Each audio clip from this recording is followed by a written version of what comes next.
Eu vou apresentar o nosso convidado, então. É o Paulo Delgado. Ele é sociólogo, pós-graduado em ciência política, professor universitário, deputado constituinte em 1988, exerceu mandatos federais até 2011, consultor de empresas e instituições, colunista semanal jornais Correio Brasiliense Estado de Minas, articulista regular do jornal O Estado de São Paulo, presidente do Núcleo de Sociologia e Política do Conselho de Economia, Sociologia e Política da FEComércio São Paulo.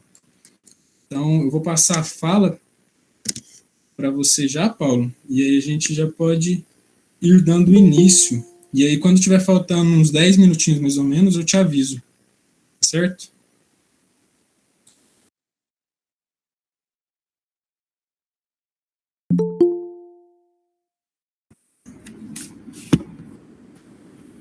Bem, é um prazer para mim estar aqui com vocês hoje na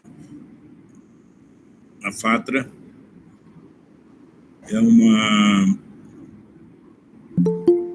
honra muito grande ter sido lembrado para apresentar essa lei que nasceu há tantos anos, foi apresentada no Congresso Nacional em 1989, que foi um projeto, que foi o projeto original, e tramitou no Congresso Nacional por 12 anos, e fez agora, dia 6 de abril, 20 anos de promulgação pelo presidente da República, ou seja, é uma luta mais velha do que muitos de vocês que estão nos assistindo. É uma luta de 32 anos. Essa é a luta da lei. Mas, no entanto, a luta da lei é muito menor do que a luta da reforma psiquiátrica brasileira. A reforma começou muito antes, e ela começou com profissionais de saúde, psicologia, psiquiatria, assistência social, enfermagem,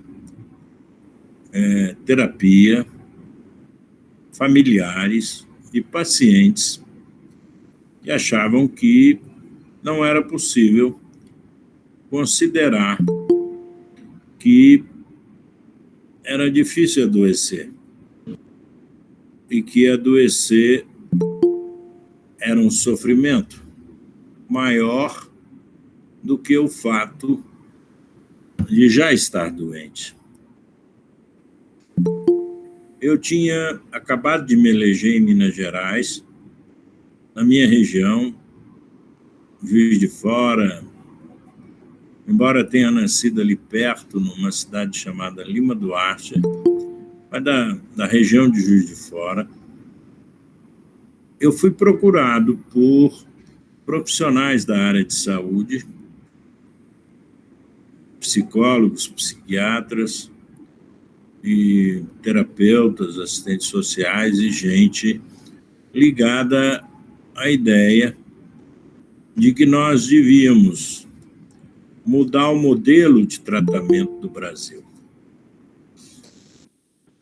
Na Constituinte havia um número muito grande de setores e movimentos sociais que defendiam de maneira muito forte a ideia de que todos eram iguais perante a lei, independente das dificuldades que tivessem do ponto de vista pessoal, do ponto de vista social e do ponto de vista sanitário.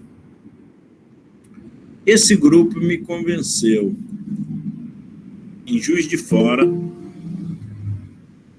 liderado por um psiquiatra e um neurologista, um psiquiatra da minha família, Pedro Gabriel, e meu irmão mais velho, psiquiatra formado na Universidade de Juiz de Fora, e o Pedro é que me convenceu. E o Domingos Sávio, um neurologista, também mineiro, e de que nós devíamos escrever um outro estatuto para o doente mental brasileiro. E a Constituinte era o momento. Não conseguimos fazer isso na Constituinte, mas eles me propuseram, naquela época, um modelo de atenção que consideravam que era o modelo adequado para os doentes mentais brasileiros. Vocês sabem que, eu não sei se sabem, mas os que não sabem, é bom saber, eu não sou psiquiatra, psicólogo, terapeuta, eu não sou assistente social, eu não sou enfermeiro, auxiliar de enfermagem, eu sou um sociólogo. Eu me formei na Universidade Federal de Juiz de Fora, nos anos 70, e depois me formei em ciência política na Universidade Federal de Minas Gerais. Então, eu sofri muitos ataques na época pelo fato de não ser um técnico. E muitos achavam que eu não tinha condições de, muitos que eu digo, muitos colegas meus, deputados, senadores. Eu era um jovem deputado na época, eu era um deputado de 30 e poucos anos, e que é considerado, não para a tradição brasileira parlamentar, onde muitos deputados são filhos de deputados. Eu era um deputado original, vamos dizer assim. Então, a minha idade era considerada uma idade inconsistente para defender uma lei tão séria. E eu convenci os meus colegas de que o meu ponto de vista não era dos técnicos, o meu ponto de vista era dos pacientes, o meu ponto de vista era das famílias, o meu ponto de vista era das comunidades. Ou seja, embora eu não tenha sido, e não porque não tenha querido, eu até tentei ser médico e psiquiatra, mas não consegui, na época, vencer as dificuldades do vestibular de medicina. E me tornei sociólogo, que é um médico da sociedade, diferente de um psiquiatra, que é o médico das almas, um psicólogo, um terapeuta. E, com isso, eu fui convencendo os meus colegas de que eu era candidato a paciente. E, se eu era candidato a paciente, eu podia bem ver um outro ponto de vista. E vocês podem me perguntar, Paulo, de onde você tirou esse outro ponto de vista? Eu tirei esse outro ponto de vista da minha região, Juiz de Fora, uma região da Zona da Mata de Minas Gerais, que era um verdadeiro corredor da loucura. Haviam, naquela época, em torno de 3.200, 3.300 leitos de hospitais pelo antigo INAMPS, que era o órgão regulador do Ministério da Saúde nos anos 80. E dos 3.200 leitos da minha cidade, mais de 1.800 eram leitos psiquiátricos. Isso me chamou a atenção como estudante universitário de ciências sociais, sociologia, antropologia e ciência política. Como pode uma cidade ter metade dos seus leitos para uma única doença? Logo soube que ali do lado, na minha cidade, a 100 quilômetros de Juiz de Fora, uma cidade chamada Barbacena, histórica, antiga, mais velha do que a minha cidade. Em Barbacena havia um hospital que era o mais velho hospital psiquiátrico brasileiro, criado ainda no período imperial por Dom Pedro II. E esse hospital, acolhia mais de 3.000 pacientes. E havia nele uma ala, inclusive, de doentes determinados pela justiça, que eram pacientes obrigatórios, compulsórios, do sistema prisional. Ou seja, eram os doentes mentais em conflito com a lei. Bem, isso marcou muito a minha juventude, marcou muito a minha formação.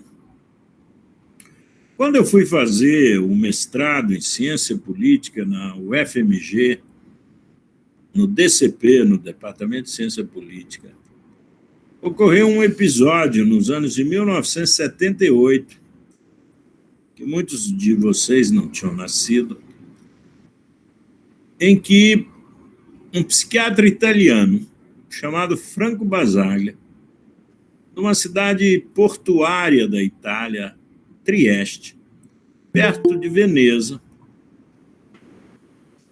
Basaglia veio ao Brasil indicado pelo governo italiano da época, um governo progressista, e queria conhecer o sistema fechado brasileiro, o manicômio. E o governador da época era um governador da minha região. E esse governador, o governador Saulo Coelho, ele concordou que o Basaglia visitasse Barbacena. E essa decisão de visitar Barbacena, no ano de 1978, aliás, o Saulo foi meu colega deputado. O governador se chamava Levindo Coelho, pai do Saulo Coelho. Um grande deputado, e o pai era governador. O Basaglia foi a Barbacena e abriu Barbacena pela primeira vez em 78. Com ele foi um cinegrafista e um cineasta chamado Elvésio Raton, e fez um filme sobre a abertura de Barbacena, chamado Em Nome da Razão. Aquilo foi um marco na reforma psiquiátrica brasileira. 10 anos depois, não por esse motivo, mas também por esse motivo, nasceu a Conferência Nacional de Saúde, que criou o Sistema Único de Saúde. E 10 anos depois, foi instalada a Assembleia Nacional Constituinte, e que, por felicidade e por decisão dos mineiros, eu fui deputado constituinte. Ou seja, uma luta antiga se encontrou com uma luta nova. E daí nasceu o projeto de lei 3657, de 1989, que é a segunda lei complementar da Constituinte. A primeira foi a Lei de Diretrizes e Bases, sobre educação nacional. A segunda foi essa lei da cidadania dos doentes mentais. Apresentei o projeto. Dr. Ulisses Guimarães, que era presidente da Câmara dos Deputados, concordou. O projeto tramitou muito rápido na Câmara e foi para o Senado e ali adormeceu. Aí começaram as grandes polêmicas.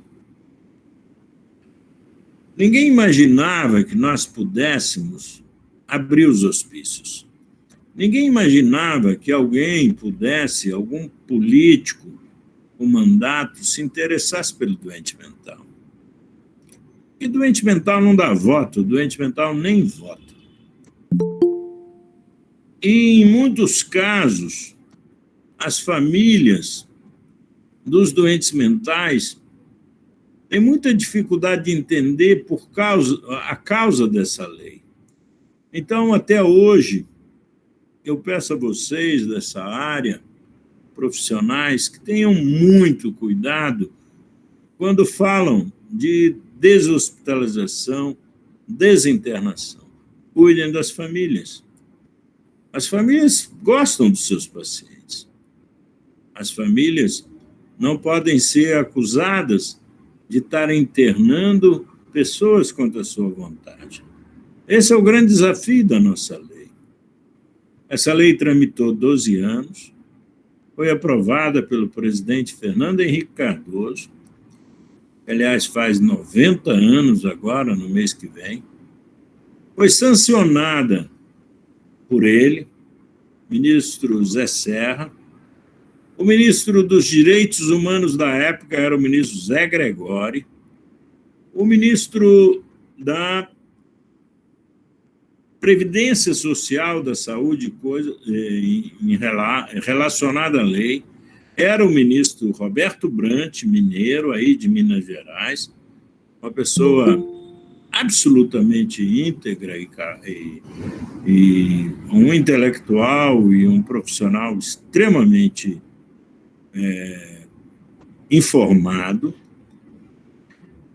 E logo veio a eleição, o presidente Lula ganhou a eleição, e no ano seguinte o presidente Lula regulamentou a lei através do seu ministro Humberto Costa, ministro da Saúde, o primeiro ministro da Saúde do presidente Lula.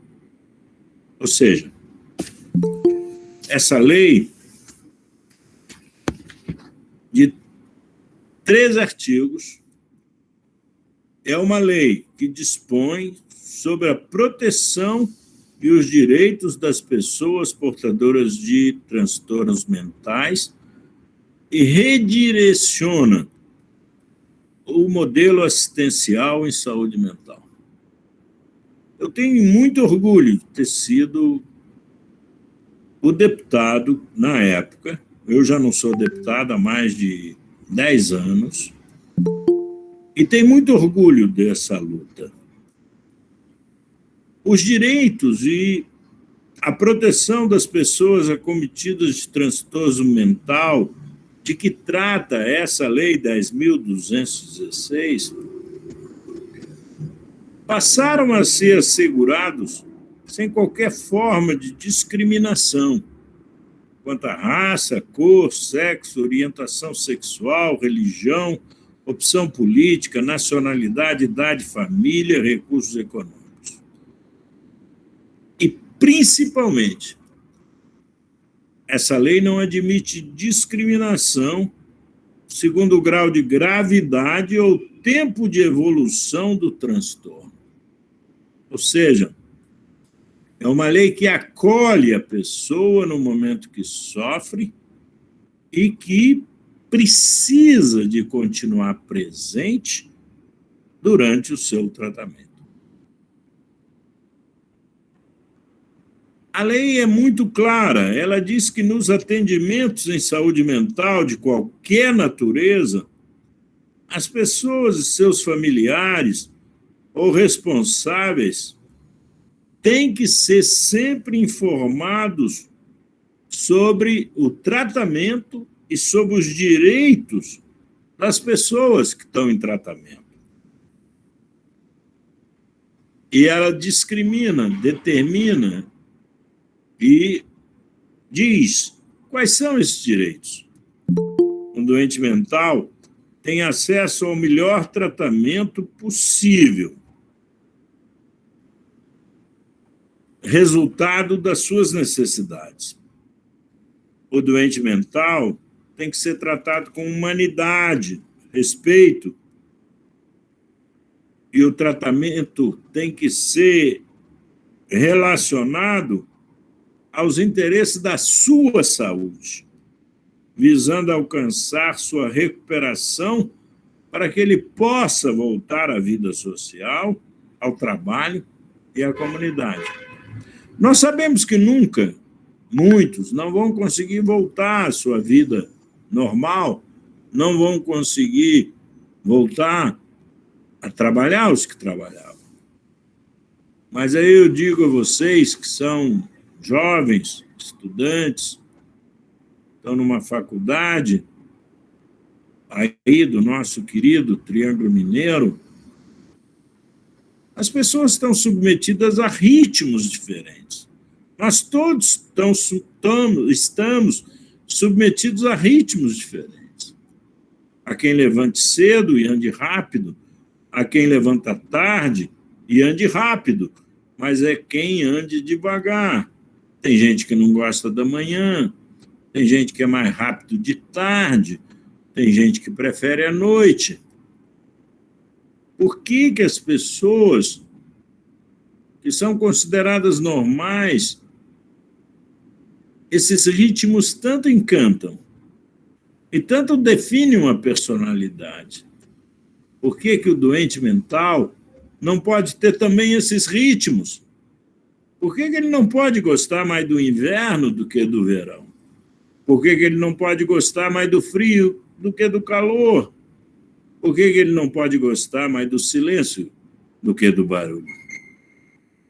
Todas aquelas irritações que fazem uma pessoa considerada normal reagir de maneira normal, todas essas irritações irritam os doentes mentais.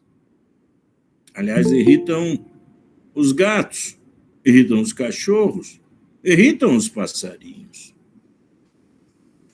Então, eu digo a vocês, com todo o cuidado de ter lutado por essa lei mais de 30 anos, ter visitado mais de 40 hospitais psiquiátricos no Brasil inteiro, ter lutado por ela 12 anos no Congresso Nacional, com deputados de vários partidos, e não era uma lei partidária.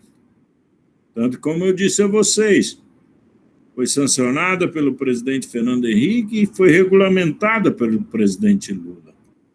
O que eu digo a vocês é que essa lei determina que o doente mental tenha que ser protegido contra qualquer forma de abuso e qualquer forma de exploração. Que o doente mental seja protegido na sua intimidade e que o doente mental, quando receber a presença médica em qualquer tempo que necessite para esclarecer suas necessidades, se a sua hospitalização é necessária ou não, o doente mental esteja livre de qualquer constrangimento. Ou seja, ele tem que receber, e se no caso de um surto ele não puder receber diretamente, a família tem que receber o maior número de informações a respeito da sua doença. Não pode assustar uma família. Não pode agravar a doença de um doente grave e nem pode, evidente, diminuir a gravidade de um doente menos grave. Ou seja, o ambiente terapêutico que nós defendemos é um ambiente terapêutico em que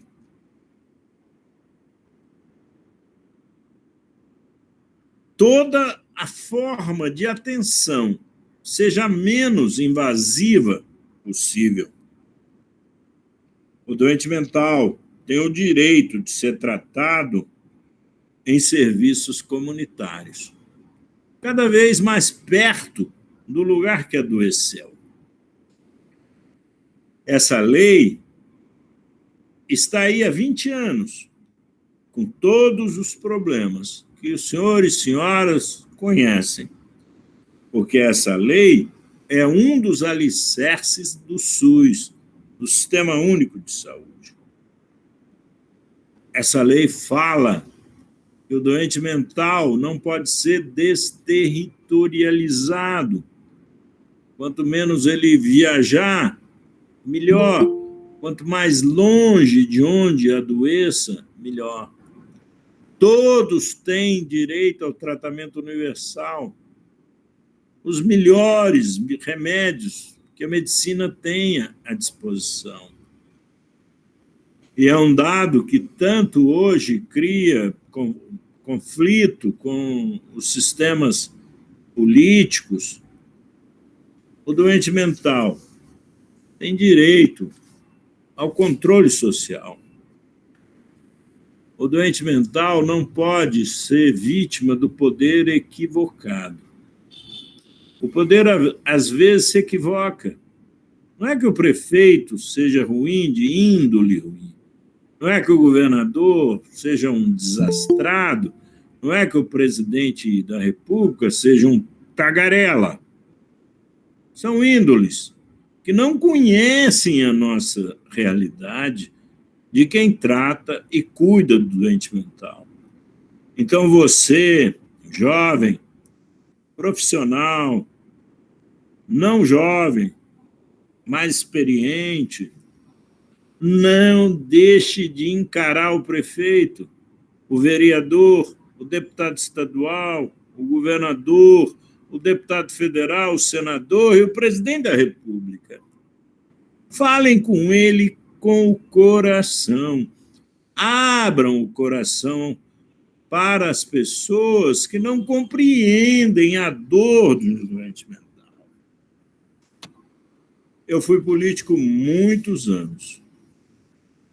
E na política, eu sempre achei que haviam dois estigmas nessa área que nós tínhamos que lutar para acabar com eles. Um estigma, e vocês que são profissionais da área sabem muito bem, um dos estigmas que mais isola, enfraquece, entristece o doente mental é o estigma da periculosidade. A ideia de que ele é perigoso, de que ele pode atentar contra os outros ou até contra a própria vida. Isso é verdade. Isso é verdade. Mas nós temos que conter esse doente no surto para impedir que ele seja levado a um outro estigma. Porque o pior estigma de quem sofre é ser levado a um estigma de sofrimento, que é o hospital psiquiátrico fechado. Esse nosso movimento da luta antimanicomial tem muitas mulheres. E essas meninas, senhoras, mulheres, sabem muito bem a felicidade que é ter um neném, ficar grávida. Imaginem se uma maternidade tivesse o estigma de um hospital psiquiátrico. Ninguém ganhava neném. Ninguém ia numa maternidade. É isso que, às vezes, as pessoas não entendem. O estigma da doença foi agravado pelo estigma do tratamento da doença. nós aí não temos saída. Por isso que criamos o CAPS. Por isso que a lei criou o Centro de Atenção Psicossocial, as residências terapêuticas, os lares abrigados, os consultórios de rua. É porque o doente mental precisa de um tratamento diferente. Ele não pode ser estigmatizado. E o sistema ambulatorial, muitos donos de hospital ficam irritados com a lei, mas o sistema ambulatorial dos CAPs, ele não pode competir com a tutela dos hospitais. Se eu botar um dinheiro no hospital, o hospital come o CAPS.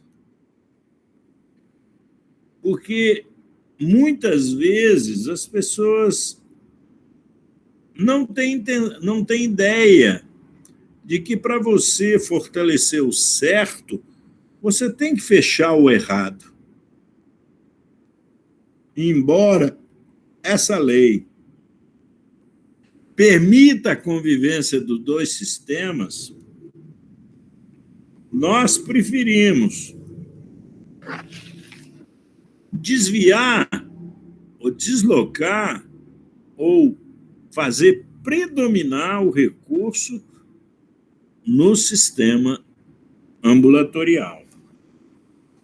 Mas aí eu quero dizer aos críticos da lei que a internação, em qualquer das suas modalidades, ela pode ser indicada, sim, desde que leve em conta a necessidade de reinserção social do paciente. E aí, a lei é muito clara. É vedada a internação de pacientes portadores de transtornos mentais em hospitais fechados. Mas são possíveis, pelo menos, 3 formas de internação. A internação voluntária do paciente que consente em fazer o tratamento, a internação involuntária daqueles que não têm o consentimento, mas os familiares e quem os conhecem indicam que é possível, desde que comunicada a uma autoridade médica e que a autoridade médica determine, e uma autoridade médica multidisciplinar, com vários profissionais analisando aquele caso. E há também a internação compulsória, que é aquela determinada pela justiça. Essa é que eu peço um cuidado dos meus colegas juízes. Eu sou filho de um juiz, sou irmão de um juiz. Eu fui um deputado muitos anos, eu fiz leis. Os juízes têm que tomar muito cuidado para que os juízes não queiram ser médicos. Os juízes e os promotores não podem querer ultrapassar a sua competência e invadir a competência médica. Cada um no seu lugar. Eu não posso dizer que um peixe é um peixe ruim porque ele não sobe em árvore. Peixe não foi feito para subir em árvore. Mas eu posso dizer que um juiz não é bom se o juiz se mete a determinar diagnóstico médico. Um juiz manda dizer que tem que dar remédio. Isso é um absurdo no Brasil. Juiz que dá remédio, juiz que manda internar, juiz que manda operar. Eu digo a esses meus amigos juízes, mandem uma mãe na maternidade tirar seu filho aos 6 meses, doutor. É impossível imaginar juízes com essa cabeça no Brasil. E isso está acontecendo e está atrapalhando a reforma psiquiátrica nessa luta com os juízes. Enfim, eu quero dizer a vocês, com todo o meu sentimento, tudo que eu vivi até aqui, tudo que eu luto, não sei, vocês que lutam.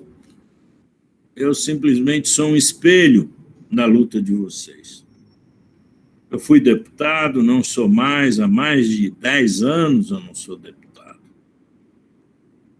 Tenho um orgulho muito grande de ter feito a Lei 10.216 e digo a vocês, se eu tiver que dizer, se os meus mandatos, meus 6 mandatos de deputado federal, se justificaram, foi porque eu fiz outras coisas, evidente, mas só o fato de ter lutado pelos doentes mentais brasileiros, isso justificou toda a minha luta. Então, essa luta, para sintetizar e terminar, essa luta ultrapassa os interesses da saúde. Essa luta é uma luta social, é uma luta cultural, é uma luta e eu digo a vocês, essa lei mostra a importância de que uma lei torna possível desencadear uma política pública eficaz. Essa lei criou um CAPS. São poucas as leis no Brasil que criaram equipamentos. A minha lei criou o CAPS. Eu fico muito orgulhoso disso. E dedico hoje, que estou fora do Congresso Nacional, mas sou totalmente solidário com vocês, profissionais, estudantes, que estão nessa luta, que vão no CAPS, que estudam, que querem ajudar os outros. Eu sou totalmente solidário. E quero dizer a vocês, não desanimem. O Espírito sopra em todas as direções. Não tem esse negócio de que o problema é esse, o problema é aquele. Todos os problemas existem em todas as épocas da história. As nossas convicções têm que ser lastreadas em humanismo, ciência, razão e solidariedade. Os profissionais dessa área têm que ser relíquias, têm que ser pessoas que sabem que é muito difícil tratar dos que sofrem. E se eu puder dizer a vocês, nesse momento que o Brasil vive essa pandemia, essa solidão de adoecer sem saber o que vai acontecer, eu vou dizer a vocês, não desanimem, porque sofrer, adoecer é normal. O que não é normal é não ter tratamento para a doença. E nós temos um caminho. Nós temos um caminho que é o da reforma psiquiátrica. Então, quem vier para essa área, venha com a consciência muito tranquila de que é uma relíquia. Porque quando me perguntam, Paulo, você escreveu essa lei? Eu digo, não, eu não escrevi. Eu escrevi até a lei, mas não fui eu que descobri a lei. Essa lei não foi escrita, essa lei foi descoberta. Essa lei já era praticada. E ela continua praticada por muitos profissionais. O que essa lei veio fazer, simplesmente, é dar proteção, sustentação, e é dar um roteiro para aqueles que... Então, quem vier para essa área, querem ajudar e se dedicam à luta dos que sofrem no Brasil com transtornos mentais. Fico muito feliz a vocês da universidade por me convidarem e contem comigo. Não sou mais político, mas, sei lá, posso ajudar a dar palpite, a influenciar, a defender a reforma psiquiátrica brasileira. Fico muito feliz que aí no Triângulo Mineiro nós tenhamos tanta gente interessada, muito tranquila e ligada de que é uma reforma psiquiátrica brasileira. Porque quando muito me perguntam, Paulo, você escreveu essa lei? Paulo, primeiramente eu queria agradecer demais, em nome de toda a faculdade, de todos os alunos. Muito obrigado mesmo, de verdade, por aceitar o convite, vir aqui ter essa palestra, essa conversa com a gente. Foi realmente muito, muito construtivo. E a gente vai abrir agora para perguntas. Então, pessoal, quem tiver alguma pergunta, pode levantar a mãozinha aí no ícone no inferior direito, e aí a gente vai passando a fala. Se alguém quiser mandar por escrito também, a gente vai lendo. Pode mandar, e se quiser mandar, pode mandar que eu respondo por e-mail, né? Eu só não tenho WhatsApp, vocês me desculpem. Eu vou passar a lista de presença agora também, e aí a gente vai se inscrevendo para o sorteio que vai ter no intervalo dos livros, e para garantir o certificado também. Então, quem tiver perguntas agora é a hora.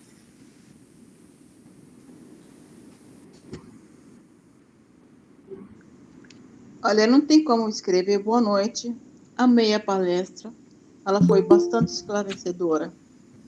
Agora, eu queria perguntar a ele o que na opinião dele, acha que deve ser melhorado na psicologia.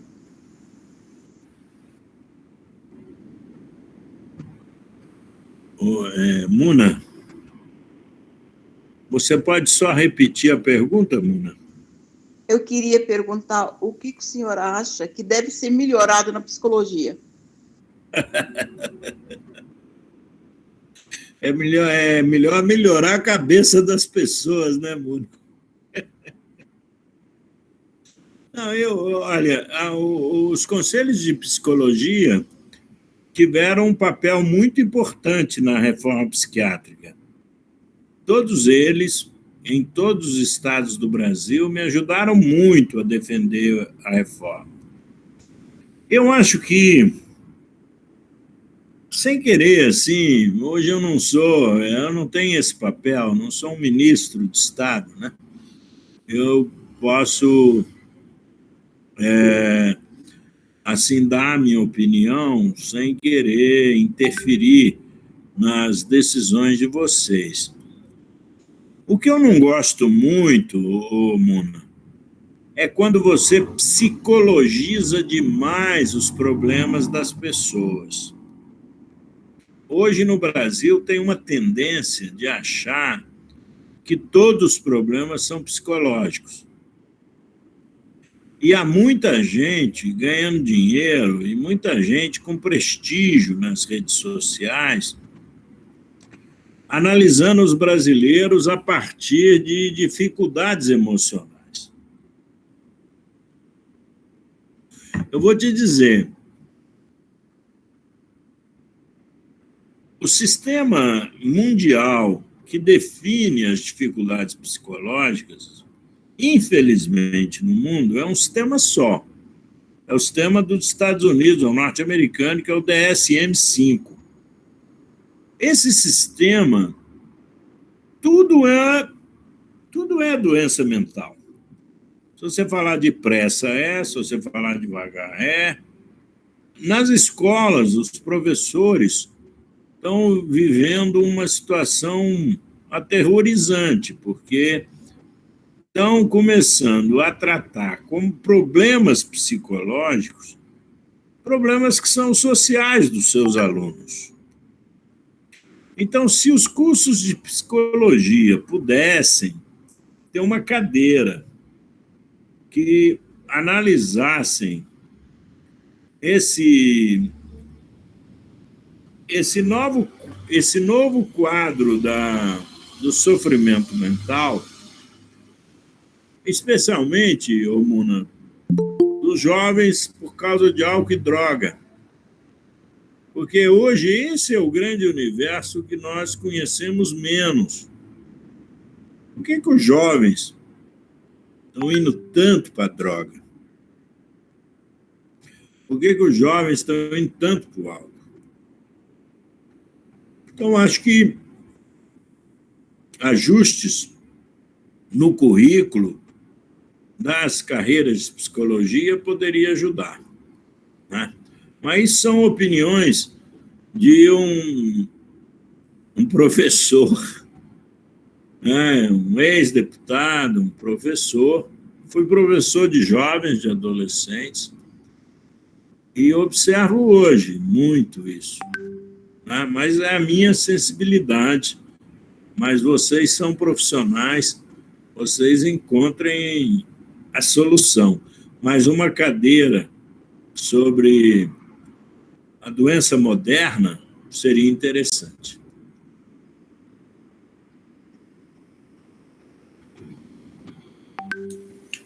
Paulo, o pessoal está perguntando aqui no chat, eu vou ler. A Rosa Cardoso pergunta: a partir da lei, o que está sendo feito no sentido de conscientização quanto ao tratamento a ser dado aos pacientes psiquiátricos, leves ou graves, por parte dos profissionais e instituições que lidam direta ou indiretamente com esses pacientes?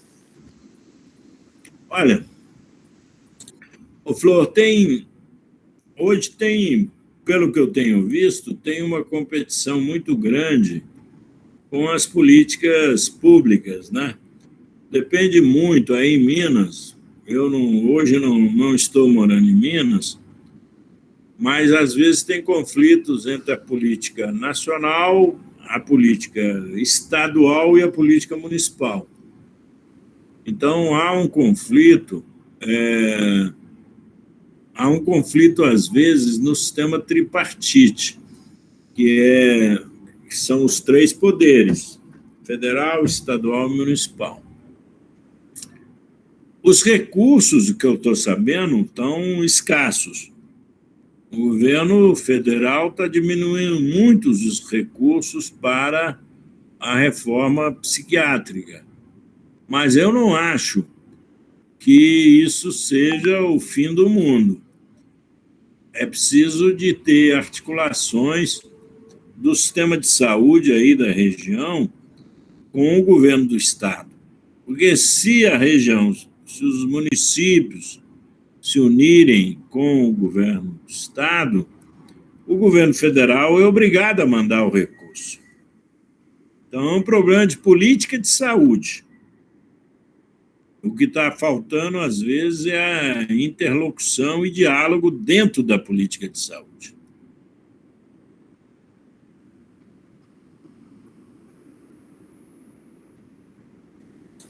Certo. O doutor Leandro levantou a mão. Pode falar, sinta-se à vontade. Boa noite. Boa noite, professor, pela brilhante fala. O meu nome é Leandro Nogueira, eu sou médico psiquiatra e sou militante do movimento antimanicomial. Eu queria saber a opinião do senhor, professor, como autor desse marco, né, que foi a lei, na reforma psiquiátrica, como que você vê essa orientação do atual governo, né, que foi manifestada em dezembro, né, de 2020, a gente sabe que começou até algumas falas, né, principalmente da mudança da Política Nacional de Saúde Mental e na política de álcool e drogas, com a revogação de várias portarias, né, que foram estabelecidas a partir dos anos 90, que colocam em risco terminar programas como o Programa de Volta para Casa, consultório de rua, as residências terapêuticas. Como que o senhor, como o autor dessa lei tão importante, um marco na nossa luta antimanicomial, vê essas orientações, essa nova mudança aí da visão dessas leis e de como vai ser investido o dinheiro na saúde mental?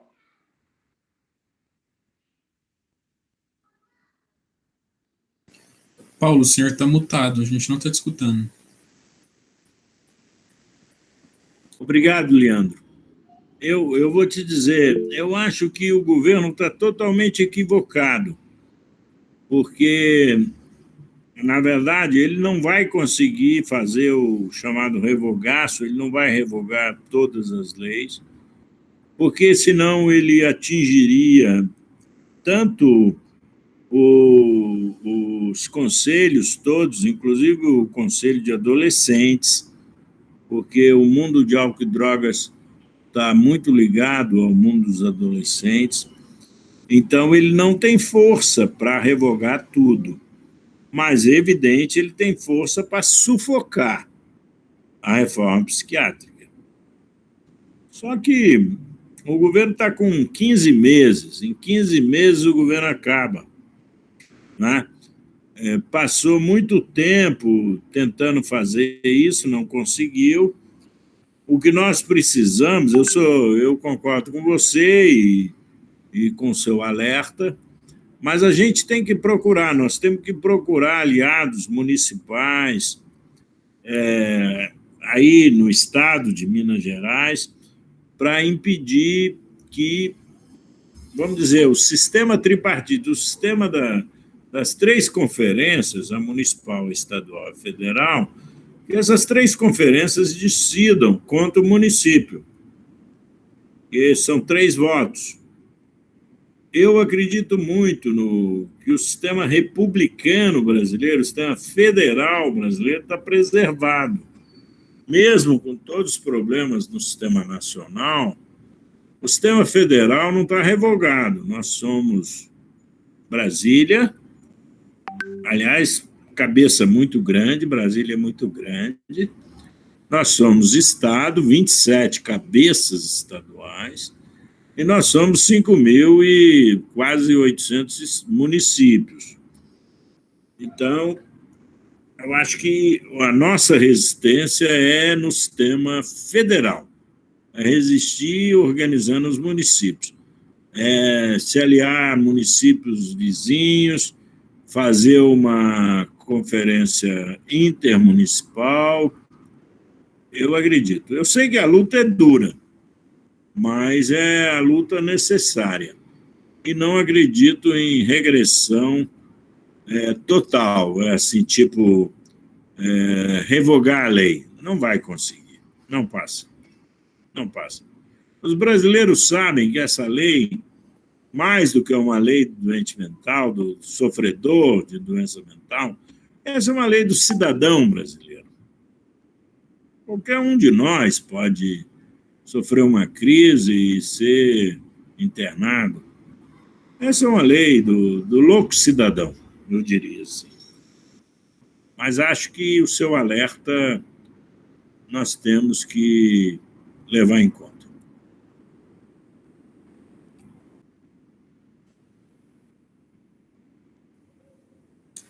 Obrigado, Paulo. Foi muito bom, muito bom. A Marcela tinha levantado... Oi?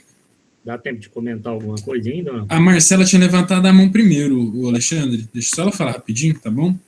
Ok. Oi, boa noite, Paulo. Boa noite a todos.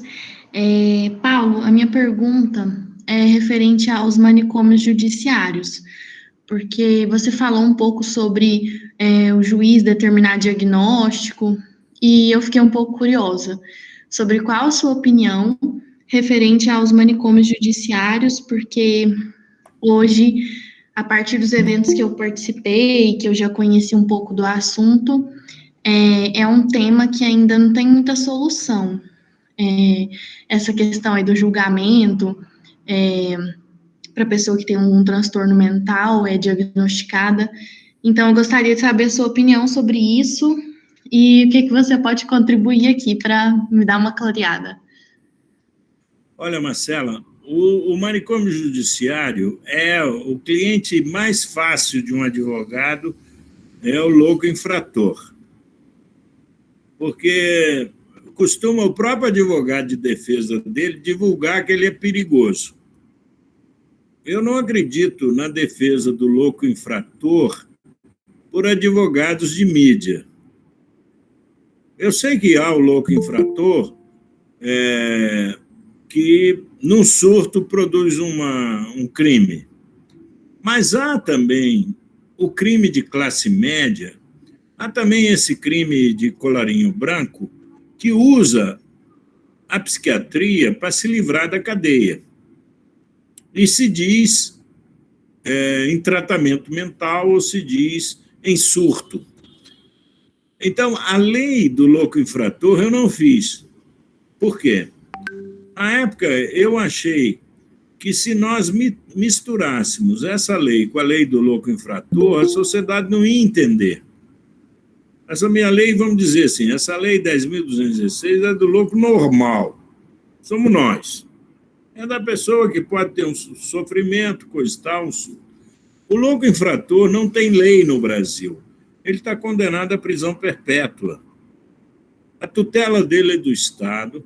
Ele não tem revisão de pena.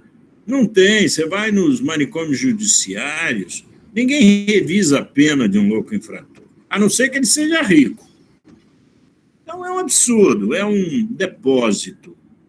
É um depósito de, vamos dizer assim, marginais enlouquecidos. E não vamos dizer também que o fato de um cara ser louco, ele por si só não é um marginal. Às vezes é um louco malandro, ele sabe manipular bem o Lacan, não sei se é o Lacan é um cara que falava o seguinte: não se deve analisar o canalha. Quem for aí psicanalista, psiquiatra, não analise canalha, porque se você analisar um canalha, ele fica mais canalha ainda. Porque o que ele vai usar da análise? Ele vai usar da análise as autojustificativas para poder continuar. O Lacan não estimulava a análise de canalhas, né? O louco infrator, às vezes, é um canalha. É um psicótico, é um cara que sabe o que está fazendo, é um perverso, é um malandro, está cheio de louco. Está cheio de louco infrator na política, nas igrejas, está cheio de pastor louco infrator, está cheio de padre, pai, deputado, senador, presidente, está tudo. Olha, no mundo todo, não estou falando só do Brasil, não. Olha na África, os presidentes africanos, alguns são loucos infratores. Agora, o manicômio judiciário tinha que ter revisão. Mesmo que um cara esteja no máximo da sua loucura, mesmo que o cara esteja no máximo da perda das suas razões, esse cara tem direito à defesa. Esse cara tem direito a 2 diagnósticos. Por que não faz 1, 2 diagnósticos? Ele tem direito a penas progressivas. Mas por que larga ele nos manicômios judiciários 20, 30 anos e nunca revisa a pena dele? É um absurdo. A minha lei sofreu muito ataque nos anos 90, porque toda vez que a lei avançava e a gente conseguia avançar, acontecia um caso de um louco infrator. Acontecia um maluco que matava 10 pessoas, passava gilete, pendurava não sei onde. Cara, isso é cinema americano, mas é real. É real, né? Então, acho que... Eu espero que o Congresso, os meus colegas que estão lá, eu digo colegas, eu não tenho mais, assim, não sou mais deputado há 10 anos, mas os deputados que estão lá, eu espero que eles tratem de enfrentar a lei do louco infrator. O problema do deputado brasileiro é que o deputado não gosta de defender lei que ele perca voto. Eu sou o único cara que fiz uma lei que eu perdi voto. Eu tive voto também. Mas muita gente deixou de votar em mim, muitas famílias. Na minha cidade, eu perdi muito voto de família. Eu falei, Paulo, nunca mais voto em você, porque tinha um parente, coisa e tal. Então, esses deputados brasileiros, de uma maneira geral, a política brasileira é de deputados que querem preservar o mandato, eles não querem exercer o mandato. Não tem um deputado brasileiro que corra risco hoje, nenhum, nem na Câmara nem no Senado. Todos defendem coisas que alguém gosta. Eu quero alguém que defenda coisa que ninguém gosta. E ninguém gosta de doente mental, ninguém gosta de mendigo, ninguém gosta de pobre, ninguém gosta, nem freira mais gosta de pobre. Pode ouvir o que elas estão fazendo nas comunidades terapêuticas. Elas não gostam de quem sofre, entendeu? Quem que gosta de quem sofre? O Papa Francisco parece que gosta de quem sofre, mas está lá em Roma, é muito longe, entendeu? Quem que gosta de uma pessoa num restaurante, um menino vendendo, como chama? Toalha, uma menina vendendo toalha de short, quase nua. Um menino vendendo bala de goma, e você num restaurante gastando 300, 400 reais, e ele vendendo por 5, 10 reais. Quem gosta desse menino ali? O Brasil está... Não o Brasil, o mundo está assim. Ninguém gosta dos que sofrem. Bote isso na cabeça. Ninguém gosta mais dos que sofrem. Acabou o cristianismo, acabou a solidariedade. Isso acabou. As pessoas gostam de viver bem, ver os resultados da bolsa, ganhar o seu salário, e ter gasolina no posto, ter comida no food lá, não sei como chama. Ou seja, as pessoas não querem mais passar dificuldade. Acabou o mundo, gente. Esqueça, não tem nada a ver com governo, com política. O mundo mudou. E não há ninguém que defenda hoje a felicidade humana mais simples, de gostar de quem sofre. Graças a eu posso falar isso, hoje que eu não sou mais político. E nem pastor, nem padre. Eu falo isso porque eu estou assustado com o que está acontecendo no mundo. O mundo o mundo virou um pesadelo, gente. O mundo virou um pesadelo. Olha esse menino aí, esse rap. Esse menino sai, faz um show que não era aprovado, vai para um hotel, a mulher fica num andar, ele vai para o outro, um colega falsamente diz que a mulher está chegando, ele fica com medo, vai, pula e morre. E não vai acontecer nada. Não vai acontecer nada. Um menino de 22 anos, cheio de tatuagem no corpo, não tem mais um lugar para ele pôr tatuagem. Não tem mais um lugar. Eu conheço gente, colegas meus, filhos de deputados, filhos de ministros que não tem mais um lugar para pôr tatuagem. Está tudo tatuado, gente. Que mundo é esse? Olha, vamos à missa, vamos rezar. É só uma opinião, viu? Fred, não se chateia comigo, não, mas eu estou triste com o que está acontecendo no mundo, gente. Eu estou muito... Ô, Paulo, posso falar rapidinho antes de você? Ô, Alexandre, desculpa, Alexandre. Não, tranquilo. Aproveitando essa vibe aí que você falou, né? Você já está um tempo fora, né, do Congresso aí, né? Da política e tudo.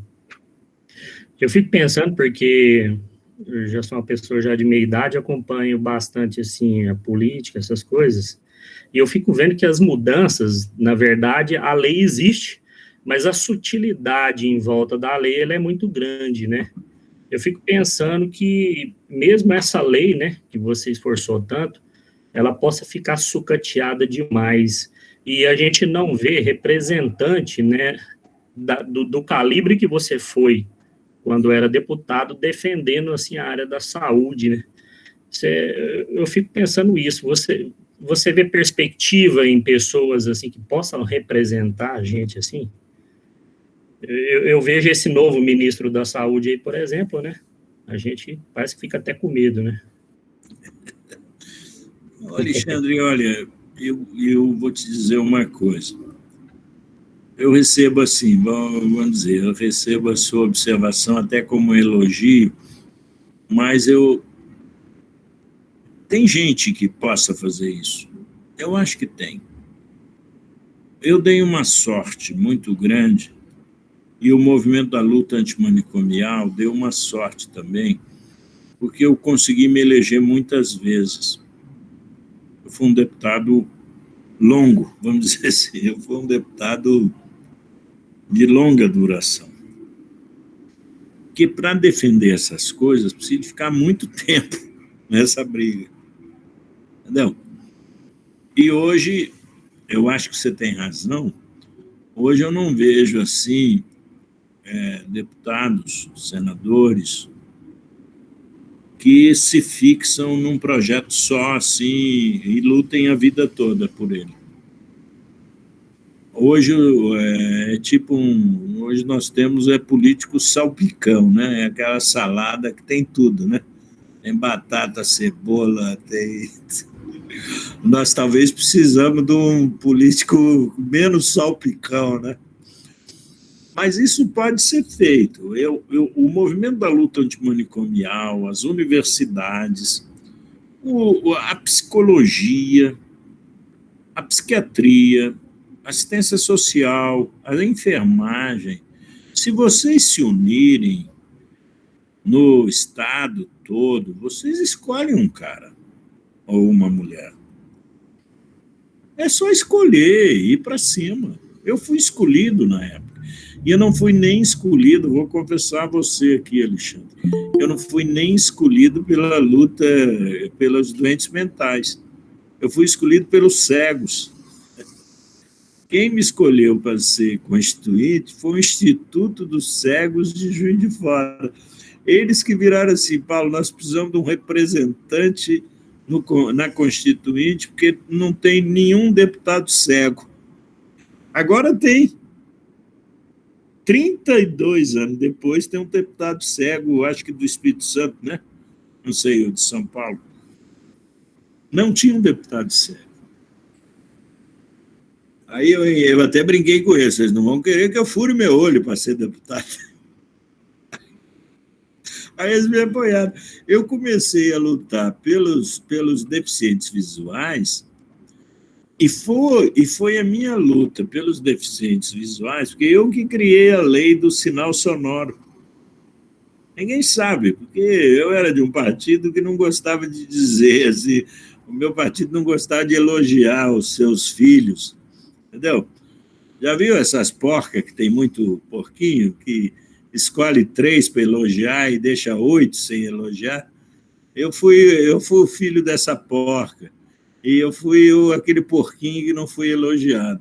Mas eu sou autor da lei do sinal sonoro para o deficiente visual, de que ele aperta. Isso é uma ideia que nasceu do Instituto dos Cegos de Juiz de Fora, nos anos 90.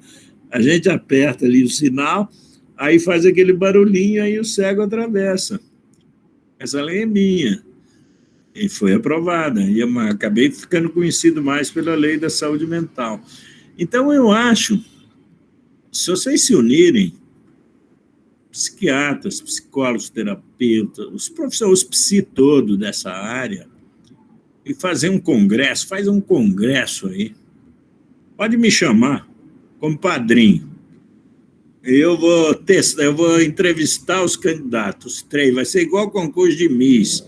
Eu vou entrevistar quem aí vai ser o melhor deputado da área. Entendeu? Eu acho que vocês conseguem. O Brasil está precisando de gente, está precisando de uma criatividade. A gente tem que fazer umas loucuras. Aí você vai lá, qual partido? Esquece o partido. Escolhe a pessoa primeiro, depois a gente arruma o partido. Eu acho que precisa. Você chamou a atenção, Alexandre. É preciso de continuidade. É preciso de regularidade. Senão, não dá. Senão, a luta acaba, né? É igual família que não casa e o nome desaparece.